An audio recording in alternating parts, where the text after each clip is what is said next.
Drone बंदी जी घातलेली आहे, सुरक्षेच्या दृष्टीने खबरदारी घेण्यात आली. काय खबरदारी घेतलेली आहे प्रशासनाकडून?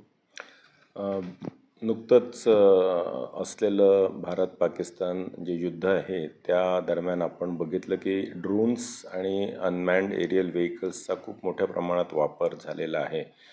आपल्या इथे पण काही सिटिझन्समध्ये अशा स्वरूपाची घबराट निदर्शनास आलेली आहे की लोकांना काही विमानं जी कमर्शियल विमानं पण आहेत ती पण ड्रोन्स असल्याचा भास वाटत होता. तर ह्या पार्श्वभूमीवर आपण नवी मुंबई पोलीस आयुक्तालयाच्या संपूर्ण परिसरामध्ये येत्या 15 दिवस सुरुवातीला ड्रोन्स किंवा UAVsवर संपूर्ण बंदी घातलेली आहे.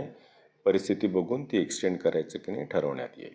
त्याच्यामुळे काय होणार? जर आपल्याला अशा स्वरूपाचं कोणीही ड्रोन किंवा UAV विदाऊट परमिशन जर उडवताना दिसलं तर त्याच्यावर ॲप्रोप्रिएट आपले जे BNS कलम आहे, BNSच्या अंतर्गत योग्य कलमान्वये त्याच्यापासून होणारं संभाव्य नुकसान, क्षती ह्याचं असेसमेंट करून ॲप्रोप्रिएट कारवाई करण्यात येईल.